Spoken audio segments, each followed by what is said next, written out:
Mad Max 2, also known as The Road Warrior, is a 1981 Australian post-apocalyptic dystopian action film directed by George Miller. It is the second installment in the Mad Max franchise, with Mel Gibson reprising his role as Mad Max Rockatansky. The film's tale of a community of settlers moved to defend themselves against a roving band of marauders follows an archetypical, Western, frontier movie motif, as does Max's role as a hardened man whose decision to assist the settlers helps him rediscover his humanity. Plot: after a global war resulted in widespread oil shortages and ecocide, civilization collapsed, and the world descended into barbarism. Now, former policeman Max Rockatansky, played by Mel Gibson, haunted by the death of his family, drives his supercharged black V8 pursuit special around the desert wilderness of Australia, scavenging for food and petrol with his Australian cattle dog. He outmaneuvers a small group of marauders led by the unhinged biker Wes, played by Vernon Wells, using his driving skills and a sawed-off shotgun.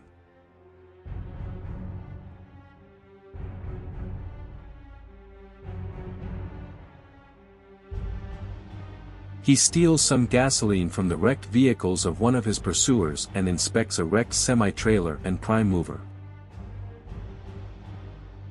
Later, Max tries collecting an apparently abandoned gyrocopter's fuel, but is ambushed by the pilot, Euro Captain, played by Bruce Spence. Max overpowers the man with his dog's help, sparing his life in return for being led to a working oil refinery the pilot has discovered. They arrive during the daily attack on the facility by a motley motorized gang, whose members include Wes.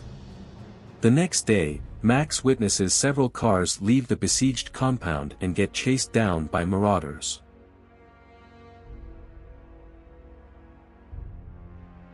He rescues Nathan, played by David Downer, the sole survivor of one car, and strikes a deal to return him to the complex in exchange for fuel, but the man dies shortly after Max gets him back, and the leader of the settlers, Papagallo, played by Mike Preston, says the deal died with Nathan. The settlers are about to confiscate Max's car and cast him out of their compound when the marauders return to parley.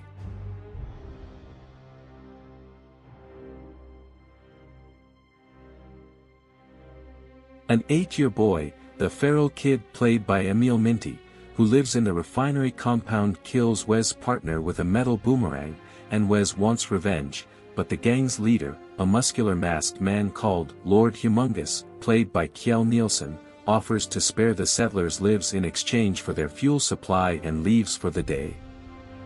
However, several of the settlers suspect Humongous has no intention of letting them survive. With the settlers split about what to do, Max offers his own deal. He will bring them the semi-truck he saw earlier so they can try to haul away their tanker full of oil, if they return his car and give him as much fuel as he can carry. The settlers agree to let him try, and that night Max sneaks past the marauders on foot carrying fuel for the truck. He encounters the Euro Captain and forces the man to fly him to the truck, which he is able to get started. It is somewhat damaged as Max passes through the marauders' encampment on the way back to the refinery, but he makes it, followed by the gyrocopter. Max refuses Papagallo's entreaty to accompany the settlers to a fabled northern paradise, opting instead to collect his fuel and leave. Wes catches him using Humongous's nitrous oxide-equipped vehicle and causes him to crash.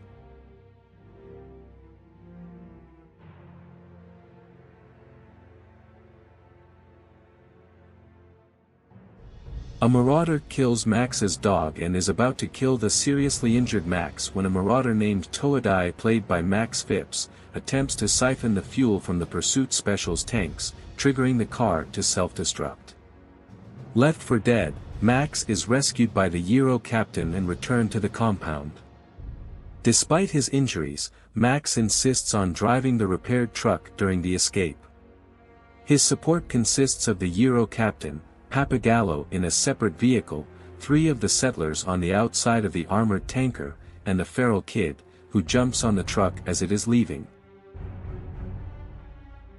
The marauders pursue the tanker, allowing the remaining settlers to flee their compound in a caravan of smaller vehicles after rigging the refinery to explode.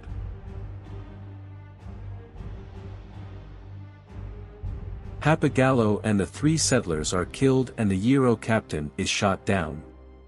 Max turns the truck around and, as he is fighting with Wes, Humongous collides with the truck head-on, killing Wes and himself. The truck rolls off the road and the surviving marauders survey the scene, only to abandon their chase when they see the tanker leaking sand and not gas. As Max carries the feral kid from the wrecked tanker, he inspects the sand pouring out. The Euro captain drives up and the two share a grin as Max realizes the tanker had been a diversion the whole time. They rendezvous with the settlers, who transported the fuel and oil drums inside their vehicles. The Euro captain succeeds Pappagallo as leader of the settlers and takes them north. The feral kid, revealing himself as the film's narrator, relates that he became chief of the Great Northern Tribe when he grew up. He concludes by saying that he never saw the Road Warrior again. About the film. Mad Max 2, also known as The Road Warrior, 1981, was directed by George Miller and produced by Byron Kennedy. Screenplay by Terry Hayes, Brian Hannant and George Miller. Mad Max 2 is a direct sequel to the original Mad Max, 1979, film, continuing the story of Max Rokitansky in a dystopian future. The casting of Mad Max 2 includes Mel Gibson, Bruce Spence, Vernon Wells, Emil Minty and Kjell Nielsen. Mad Max 2, directed by George Miller, was filmed in various locations in Australia, including the Broken Hill region of New South Wales. The production faced challenges due to its remote locations and limited budget.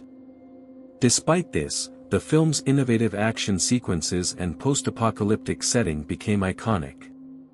The film's score was composed by Brian May, creating a powerful and atmospheric soundtrack that enhanced the movie's intensity. The music perfectly complemented the movie's dystopian world and action-packed scenes. The film was released on December 24, 1981, in Australia and on May 21, 1982, in the United States. The film had a budget of approximately $2 million and went on to achieve significant box office success, grossing over $23 million worldwide. Mad Max 2 received widespread critical acclaim for its high-octane action sequences, unique characters, and imaginative post-apocalyptic world. Critics praised George Miller's direction and Mel Gibson's performance as Max. The film's intensity, practical effects, and storytelling were particularly lauded. Mad Max 2 is regarded as one of the greatest action films ever made and is a landmark in the post-apocalyptic genre. Its success paved the way for future installments and solidified George Miller's reputation as a visionary filmmaker. Mad Max 2 is the second film in the Mad Max franchise. It was followed by Mad Max Beyond Thunderdome, 1985, and the critically acclaimed Mad Max, Fury Road, 2015. 10 interesting facts about Mad Max 2 movie. 1. The dog used in the film, named simply Dog, was obtained from a local dog pound and trained to perform in the film. Because the sound of the engines upset him, he was fitted with special earplugs. After filming was complete, he was adopted by one of the camera operators. 2. When watching the movie, it doesn't look like the location is cold, but in reality, the filming conditions of the movie were really cold. 3. The film renamed to The Road Warrior for North American distribution because at the time, the original Mad Max, 1979, had only been released there on a limited basis, so Mad Max 2 could have confused viewers.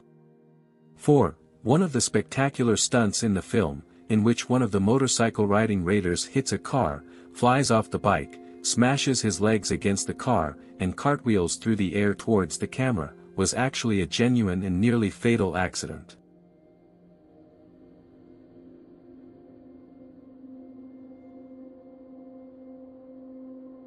5.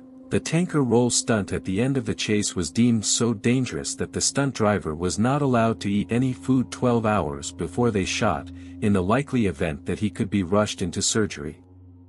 6. After Mad Max, 1979, was finished, and before that film's release, all of the cars were supposed to be destroyed, including the Black Interceptor, but one of the film production mechanics got it so it was saved from the crusher. The mechanic removed the cosmetic supercharger from the car. When the sequel was in the planning stages, the car was bought back from the mechanic for the film.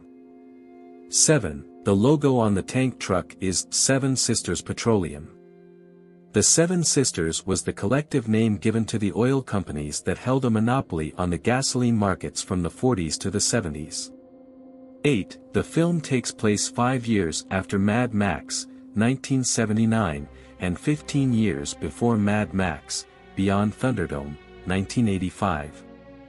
9. The Black Interceptor driven by Mel Gibson is a 1973 Ford Falcon XB GT Coupe, a car exclusive to Australia. 10. James Cameron cited Max 2 as one of his influences behind Terminator, 1984. Thanks for watching. Subscribe for more interesting videos and don't forget to press like button and share.